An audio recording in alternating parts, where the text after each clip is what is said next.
देखिए हम लोग किसी शर्त में भारतीय जनता पार्टी नहीं जा रहे हैं। हम लोग एक वर्कर की तरह जदयू में भी काम करते थे और हम लोग बीजेपी में भी एक समान वर्कर की तरह जा रहे हैं।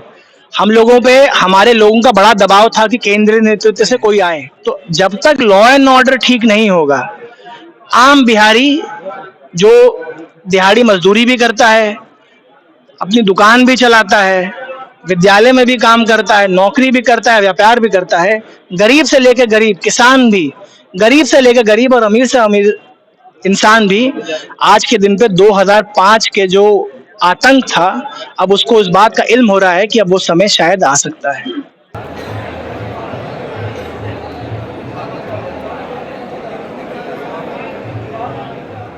सचमुच देर हुआ, परंतु हम किसी को धोखा नहीं दिए।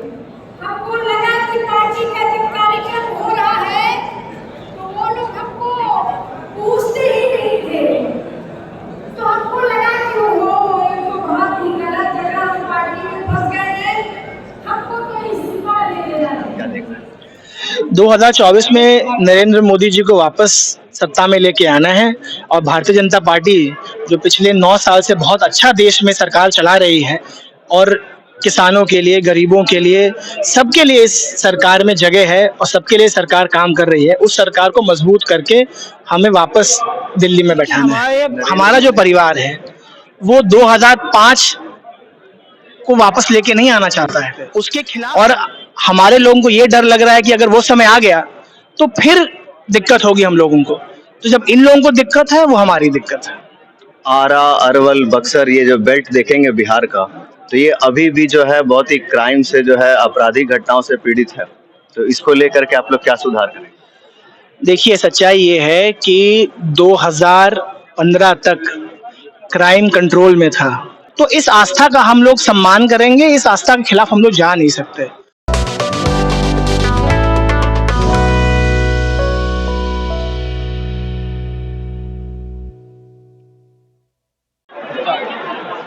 नमस्कार, आप देख रहे हैं बिहार टॉक और मैं हूं आप सभी के साथ ब्रह्मचारी आशीष। हम मौजूद हैं पटना के बापू सभागार में, जहां पे मीना सिंह और उनके सुपुत्र विशाल सिंह भारतीय जनता पार्टी में सम्मिलित हो रहे हैं। आपको तस्वीरें दिखाएंगे कि भारी मात्रा में जन सैलाब उनके सम्मिलित होने के कार्यक्रम में आया हुआ है। उसी के साथ साथ आपको बताएंगे कि मीना सिंह पूर्व सांसद रही हैं आरा से, और इस जन सैलाब को देख करके साफ साफ प्रतीत होता है कि उनको अब की बार फिर से भारतीय जनता पार्टी की तरफ से आरा में संसद की टिकट मिलने की संभावना है। आइए आपको दिखाते हैं कुछ तस्वीरें और झलकियां जो इस सम्मिलित कार्यक्रम में हुई।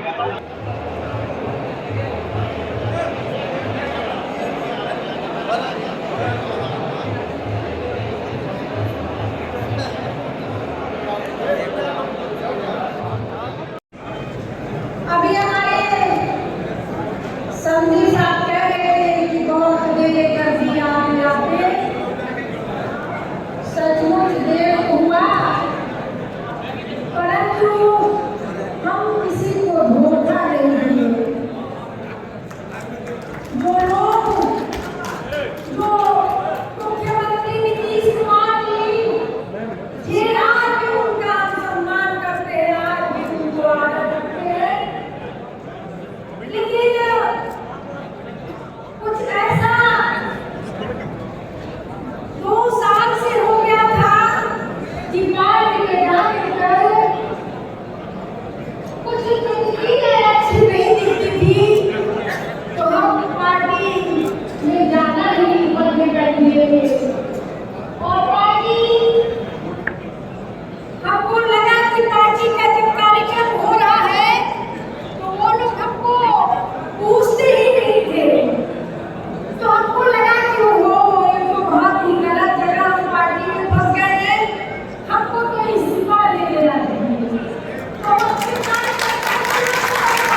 सुना आपने किस तरीके से मीना सिंह ने कहा कि उन्होंने पार्टी को वैसे ही त्याग नहीं दिया है, उन्होंने सभी कार्यकर्ताओं से पहले पूछताछ की, उनसे जानकारी ली कि हमें पार्टी से क्या रिस्पांस मिल रहा है, उसके बाद उन्होंने जदयू को छोड़ करके बीजेपी का दामन थामा है।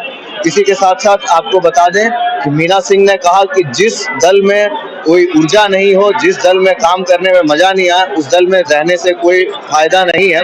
इसी के साथ साथ उन्होंने जो है अपनी बातों को रखा है। आइए दिखाते हैं विशाल सिंह से हमारी इंटरव्यू। यहाँ पे विशाल सिंह सुपुत्र मीना सिंह जो हैं वो हमारे साथ मौजूद है, आइए उनसे बातचीत करते हैं। सर, इस इतनी भव्य तैयारी को लेकर के 2024 में आप क्या देख रहे हैं?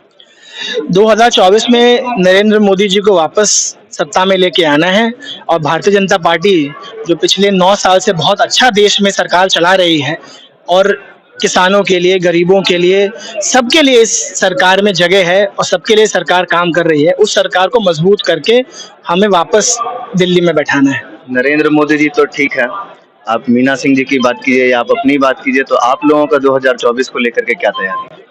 2024 की अभी तैयारी देखिए, सच्चाई ये है कि हम लोग दलगत राजनीति करते हैं। हम लोग जिस दल में थे हम उस दल के लिए काम करते थे। चुनाव लड़ना प्राथमिकता नहीं है। अब हम जिस दल में जा रहे हैं उस दल को मजबूत करेंगे। दल को ये विश्वास होगा कि हम लोग को चुनाव लड़ाना है, वो दल की जिम्मेवारी है। हमारे जो लोग आ रहे हैं वो इसी बात की पुष्टि करेंगे कि हम लोग जहाँ खड़े हैं ये लोग सब लोग वहाँ खड़े रहेंगे। यही हमारा सोच है। जदयू को छोड़ करके आए हैं, क्या ऐसी जो व्यवस्था बनी आप लोगों की कि आप लोग उसके साथ जो है ताल से ताल नहीं मिला सके? देखिए, मुझे बड़ी खुशी है कि आप ये सवाल पूछ रहे हैं। मेरा परिवार जदयू से 2004 से जुड़ा हुआ था, आज 2023 है। 19 साल मेरे परिवार ने खून पसीना सब कुछ लगाया। 2014 के अंदर श्री राजनाथ सिंह जी ने मेरी माँ को घर आकर ये कहा कि मीना जी आप चुनाव लड़िए, और हमारी माता जी ने कहा कि भाई मेरे पति नीतीश जी के साथ थे, मैं नीतीश जी की सांसद हूँ, मैं नहीं छोड़ूंगी। लेकिन सबसे बड़ी बात ये थी कि हमारा जो परिवार है वो 2005 को वापस लेके नहीं आना चाहता है। उसके खिलाफ हम लोग थे। जो 2005 के पहले जो व्यवस्था थी बिहार के अंदर, हम लोग उसके खिलाफ थे। अब हमें ये लग रहा है कि तेजस्वी जी आएंगे और वो व्यवस्था कल फिर आने वाली है।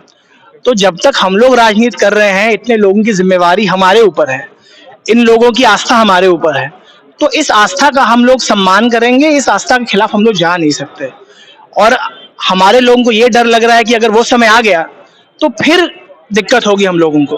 तो जब इन लोगों को दिक्कत है, वो हमारी दिक्कत है। आरा, अरवल, बक्सर, ये जो बेल्ट देखेंगे बिहार का, तो ये अभी भी जो है बहुत ही क्राइम से जो है आपराधिक घटनाओं से पीड़ित है। तो इसको लेकर के आप लोग क्या सुधार करेंगे? देखिए, सच्चाई ये है कि 2015 तक क्राइम कंट्रोल में था। जब से तेजस्वी जी के साथ अलायंस हुआ, आरजेडी के साथ अलायंस हुआ, क्राइम बढ़ा है। लेकिन दुर्भाग्य इस बात का है कि उसके बाद से आज तक क्राइम कंट्रोल क्यों नहीं हो पा रहा है? भाई 2005 से 2015 तक क्राइम कंट्रोल था, तो अब ऐसा क्या हो गया? मुख्यमंत्री तो वही है, लॉ एंड ऑर्डर वही है, पुलिस वही है। भाई लोग रिटायर हो रहे होंगे लेकिन व्यवस्था तो वही है। तो क्या ऐसा हो गया है कि भाई प्रशासन को भी इस बात में चिंता नहीं है?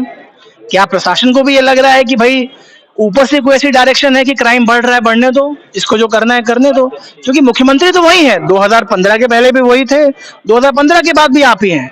तो जब तक लॉ एंड ऑर्डर ठीक नहीं होगा, आम बिहारी जो दिहाड़ी मजदूरी भी करता है, अपनी दुकान भी चलाता है, विद्यालय में भी काम करता है, नौकरी भी करता है, व्यापार भी करता है, गरीब से लेकर गरीब किसान भी, गरीब से लेकर गरीब और अमीर से अमीर इंसान भी, आज के दिन पे 2005 के जो आतंक था, अब उसको इस बात का इल्म हो रहा है कि अब वो समय शायद आ सकता है।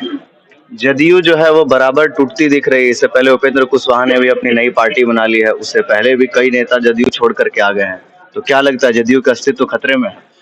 देखिए, वो कमेंट करना मेरा काम नहीं है, वो बहुत बड़े नेताओं का काम है। मेरी जिम्मेवारी मेरे लोगों की है और मेरे लोगों ने मुझको ये समझाया है, और जिस समझ से मैं भी इत्तेफाक रखता हूँ कि 2005 का समय अगर बिहार में आ गया तो हम सब लोगों के लिए रहना खाना मुश्किल हो जाएगा, और उस समय को नहीं आने देना है। इसी के लिए हम सब लोग आज यहाँ इकट्ठित हुए हैं और भारतीय जनता पार्टी में हमारी आस्था है और मुझे ये विश्वास है कि नरेंद्र मोदी जो दिल्ली में काम कर रहे हैं उसी काम को हम लोग बिहार में आगे लेके आएंगे और लोग हम लोगों को अपार जन समर्थन देंगे। आपने कहा कि 2014 में राजनाथ सिंह खुद आए थे जी। मीना सिंह जी के पास और उन्होंने संसद की सीट को लड़ने के लिए कहा जी। था, तो मतलब इस बार आरा से पक्का समझा जाए? नहीं, देखिए, हम लोग किसी शर्त में भारतीय जनता पार्टी नहीं जा रहे हैं। हम लोग एक वर्कर की तरह जदयू में भी काम करते थे और हम लोग बीजेपी में भी एक समान वर्कर की तरह जा रहे हैं। हम लोगों पे हमारे लोगों का बड़ा दबाव था कि केंद्रीय नेतृत्व से कोई आए। देखिए, हम लोग यहाँ अपनी क्षमता दिखाने के लिए हैं, लेकिन हम लोग जो लोग हमारे लिए खड़े हैं हम उनकी जिम्मेवारी लेंगे सिर्फ। और हमारा ये विश्वास है कि भारतीय जनता पार्टी, हमारा जो विश्वास उस दल में है, उस दल को हमारी भी मदद मिलेगी, वो दल भी हमारे लोगों की सुरक्षा करेगी। बहुत बहुत धन्यवाद आपका बिहार टॉक से जुड़ने के लिए। तो सुना आपने किस तरीके से विशाल सिंह जी ने कहा कि पार्टी में जो है सीट की लोभ नहीं है, इन लोगों के जो है कार्य करना है और अपनी क्षमता के अनुसार सेवा करनी है लोगों की। उसी के साथ साथ उन्होंने कहा कि जदयू अब कमजोर होते जा रही है। फिर उसके बाद जदयू जिन लक्ष्य को लेकर के, जिन मुद्दों को लेकर के सामने आई थी, अब वो उसको पूरा करने में असक्षम दिख रही है। इन्होंने तकरीबन 23 वर्ष का समय इन लोगों ने जदयू को दिया, लेकिन अब उस पार्टी का जो चेहरा था, जो अस्तित्व था, वो उस तरीके का नहीं है, जिसके कारण वो लोग छोड़ करके भारतीय जनता पार्टी में शामिल हो रहे हैं। देखना दिलचस्प ये होगा कि क्या 2024 में मीना सिंह को या फिर उनके सुपुत्र विशाल सिंह को सांसद का टिकट मिलता है या नहीं। इससे पहले जो है पूर्व सांसद रह चुकी हैं मीना सिंह, और 2014 में जैसा उन्होंने बताया भी कि किस तरीके से ऑफर भी आया था संसद की सीट का। तो देखते रहिए बिहार टॉक और बने रहिए हमारे साथ। धन्यवाद। ऐसे ही खबरों के लिए जुड़े रहिए बिहार टॉक से। यूट्यूब पर लाइक और सब्सक्राइब करें, बेल आइकन जरूर दबाएं। फेसबुक, ट्विटर और इंस्टा पर फॉलो करें। धन्यवाद।